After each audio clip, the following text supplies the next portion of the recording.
ओम सर्वमंगलमांगल्ये शिवे सर्वार्थसाधकेश्वरये देवी नारायणी श्रीमाते महर्षिभ्यो नमः गणपति बप्पा मोरया ఒకసారి అందరూ కూడా గణపతికి మీరందరూ కూడా నినాదం వేస్తే మంచిదమ్మా जय बोलो गणेश महाराज की जय बोलो गणेश महाराज की जय बोलो गणेश महाराज की गणपति बप्पा गणपति बप्पा गणपति बप्पा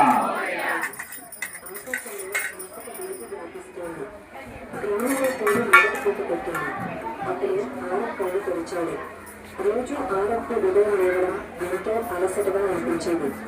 మంచం నుంచి చదువు చింతలు మొదలవుతాయి. అతని తల ఎప్పుడు ఎప్పుడు పూర్తి కానట్టు ఆడకలు తెరవగానే ఒక వింత తాజాగా అనుభవించాడు. తన శరీరం అనిపించింది. అతను తన ముఖంపై చేయాల్సింది వెచ్చదనం అనిపిస్తుంది. అది చూపు కళ్ళ మాట సంస్కృతి ప్రారంభించాడు. అతను మంచంపై లేచి కూర్చున్నాడు. చుట్టూ చూశాడు. అతని కోట మెట్టుగా